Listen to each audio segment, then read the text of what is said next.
Hi friends, United states of America and even భారత మిత్రదేశమైన Russia United security కౌన్సిల్లో భారత్ను ఏ విధంగా నిరాశపరిచాయి, అదేవిధంగా ఇరాన్ మరియు భారత్ మధ్య ఎలాంటి స్నేహపూర్వక సంబంధాలు మెరుగుపడుతున్నాయి అండ్ అలాగే బంగ్లాదేశ్ ప్రజలు బీఎస్ఎఫ్ జవాన్ని ఎలా పట్టుకున్నారు మొదలైన కొన్ని ఇంట్రెస్టింగ్ విషయాల గురించి మనం ఈ వీడియోలో మాట్లాడుకుందాం. కావున ఈ వీడియోని చివరి వరకు చూడండి. మొదటి అప్డేట్, ఐక్యరాష్ట్ర సమితి యుఎన్ సెక్యూరిటీ కౌన్సిల్లో ఒక షాకింగ్ నిర్ణయం. అమెరికా, బ్రిటన్, ఫ్రాన్స్, రష్యా ఈ దేశాలన్నీ భారత్తో స్నేహం చేస్తామని, భారత్కు ప్రాధాన్యం ఇస్తామని గొప్పలు చెబుతుంటాయి. కానీ ఇప్పుడు ఐక్యరాజ్య సమితి సెక్యూరిటీ కౌన్సిల్లో జరిగిన ఒక నిర్ణయం భారత్ను నిరాశపరిచింది. ఎందుకంటే ఉగ్రవాద వ్యతిరేక యాంటీ టెర్రర్ కమిటీకి పాకిస్తాన్ను వైస్ చైర్మన్గా నియమించారు. అవును, మీరు విన్నది నిజమే. ఈ నిర్ణయం ప్రకారం వచ్చే ఏడాది కాలం పాకిస్తాన్ ఈ కమిటీలో కీలక పాత్ర పోషించబోతుంది.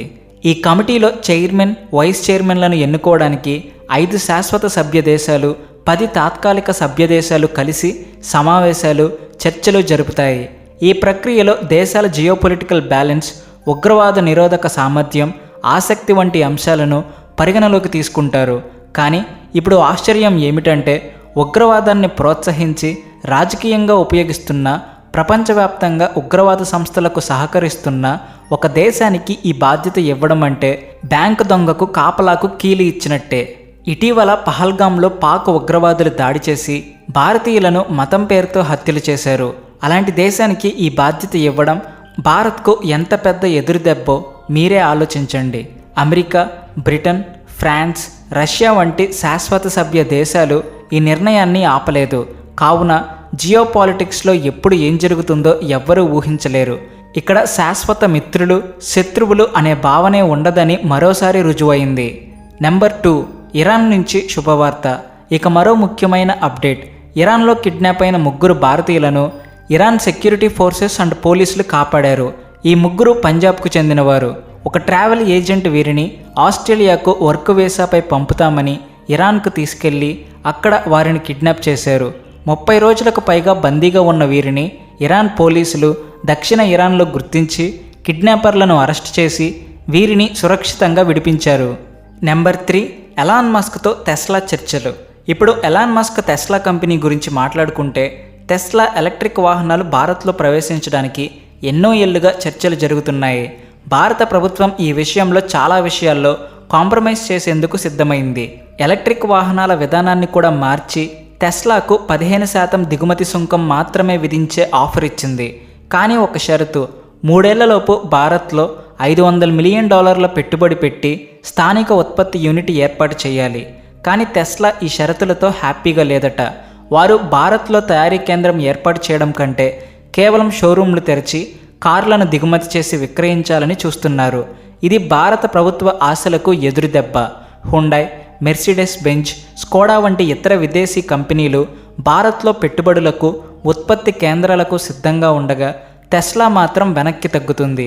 ఈ చర్చలు ఎటు వెళ్తాయో చూడాలి. మీ అభిప్రాయం ఏమిటి? ఎలాన్ మస్క్ ఈ షరతులు సడలించాలా? కామెంట్లో చెప్పండి. నెంబర్ 4, MiG-21 ఫైటర్ జెట్ల రిటైర్మెంట్. భారత వైమానిక దళం యొక్క ఐకానిక్ MiG-21 ఫైటర్ జెట్ల గురించి మరో కీలక అప్డేట్ వస్తుంది. ఈ ఏడాది చివరి నాటికి ఈ జెట్లన్నీ రిటైర్ కాబోతున్నాయి. ప్రస్తుతం 26 నుంచి 28 వరకు యాక్టివ్గా ఉన్న MiG-21 జెట్లు రాజస్థాన్లోని నల్ ఎయిర్ ఫోర్స్ స్టేషన్లో ఉన్నాయి. కానీ ఈ జెట్లు భారత్లో చాలా విమర్శలు ఎదుర్కొన్నాయి. ఫ్లయింగ్ కాఫిన్స్ అని కూడా పిలువబడ్డాయి. కానీ నిజమేంటంటే ఈ జెట్ల జీవితకాలం చాలా కాలం క్రితమే ముగిసిపోయింది. ఫైటర్ జెట్ల కొరత వల్ల ఇప్పటి వరకు ఇండియన్ ఎయిర్ ఫోర్స్ వీటిని ఉపయోగిస్తూ వస్తుంది.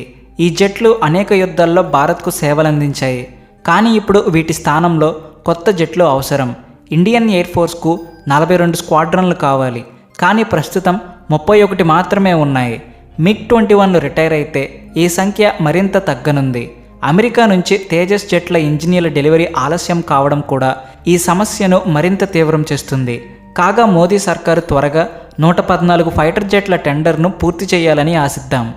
నెంబర్ 5, సెంట్రల్ గవర్నమెంట్ హాస్పిటల్స్లో కొత్త నియమం. భారత ప్రభుత్వ ఆదేశాల మేరకు సెంట్రల్ గవర్నమెంట్ హాస్పిటల్స్లో ఒక పెద్ద మార్పు చోటు చేసుకునుంది. ఇకపై ఫార్మాస్యూటికల్ కంపెనీల మెడికల్ రిప్రజెంటేటివ్లు డాక్టర్లను కలవడానికి, హాస్పిటల్లోకి రావడానికి అనుమతి లేదు. ఈ రిప్రజెంటేటివ్లు డాక్టర్లకు గిఫ్ట్లు, ఇంటర్నేషనల్ ట్రిప్స్, డబ్బు వంటి లంచాలు ఇచ్చి తమ కంపెనీ మందులను సిఫారసు చేయమని కోరేవారు. దీనివల్ల ఖరీదైన మందులను రోగులకు సిఫారసు చేసే పరిస్థితి ఉండేది. ఈ నిర్ణయం రోగుల హితం కోసం, ఎథికల్ స్టాండర్డ్స్ నిర్వహణ కోసం తీసుకున్న సరైన చర్య అని ప్రభుత్వం చెబుతుంది. ఈ నియమం రాష్ట్ర ప్రభుత్వ హాస్పిటల్స్కు కూడా వర్తించాలని ఆశిద్దాం. Number 6 UPI record. మే నెలలో యూపీఐ లావాదేవీలు వాల్యూలో రికార్డు సృష్టించాయి. ఎన్పిసిఐ డేటా ప్రకారం 18.68 బిలియన్ లావాదేవీలు $294 బిలియన్ విలువతో జరిగాయి. ఇది డిజిటల్ ఇండియా యొక్క గొప్ప విజయం. మోదీ సర్కారు విజన్కు ఇది ఒక నిదర్శనం. Number 7 అగ్నివీరులకు good news. ఉత్తరప్రదేశ్ సర్కారు సీఎం యోగి ఆదిత్యనాథ్ ప్రకటన ప్రకారం UP police provisional armed constable రిక్రూట్మెంట్లో 20% సీట్లు అగ్నివీరులకు కేటాయించబడతాయట. నెంబర్ 8 బంగ్లాదేశ్లో బీఎస్ఎఫ్ బందీ. మొదటగా మీరు ఈ వీడియోని చూడండి. బంగ్లాదేశ్ సరిహద్దులో ఒక బీఎస్ఎఫ్ జవాన్ను స్మగ్లర్లు బందీగా చేసుకుని చెట్టుకు కట్టి అవమానించారు. ఈ ఘటన వెస్ట్ బెంగాల్లోని మాల్దా జిల్లా సరిహద్దులో జరిగింది. అయితే ఈ సంఘటన గురించి తెలుసుకున్న బంగ్లాదేశ్ సరిహద్దు గార్డ్ ఈ జవాన్ను రక్షించి భారత్కు అప్పగించారు. అయితే ఈ ఘటనను బంగ్లాదేశ్ మీడియా తమ విజయంగా చిత్రీకరిస్తుంది. ఈ వీడియో సోషల్ మీడియాలో చాలా వైరల్ అవుతుంది. ఇందులో చైనా మరియు పాకిస్తాన్ జవాన్లు కలిసి పెట్రోలింగ్ చేస్తున్నారు. వీడియోలో మీరు క్లియర్గా చూడొచ్చు. ఆ మంచు కొండల్లో పడుతూ లేస్తూ నానా ఇబ్బందులు పడుతూ నడుస్తున్నారు. కానీ ఇక్కడ చూస్తే మన ఇండియన్ ఆర్మీ జవాన్లు -30 నుండి 40 డిగ్రీల వాతావరణంలో కూడా ధైర్య సాహసాలతో తమ డ్యూటీ చేస్తున్నారు. అలాంటిది వీళ్ళు మన భారత జవాన్లకు సాటి రాగలరా? మీరే చెప్పండి. ఫ్రెండ్స్, అంతర్జాతీయ రాజకీయాల్లో ప్రతి 24 గంటలకు కొత్త మార్పులు, సవాళ్లు వస్తున్నాయి. భారత్ ఈ రంగంలో ఎక్కడా వెనకబడకుండా మోదీ సర్కారు కృషి చేస్తుంది. మన దేశం యొక్క విదేశీ విధానం, రక్షణ, ఆర్థిక, అంతర్జాతీయ వ్యవహారాలపై సరైన విశ్లేషణ మీకు అందించడం మా లక్ష్యం. కావున ఈ వీడియోను లైక్ చేయండి, మా ఛానల్ను సబ్స్క్రైబ్ చేయండి, అలాగే పక్కన ఉన్నటువంటి గంట సింబల్ని కూడా యాక్టివేట్ చేయండి.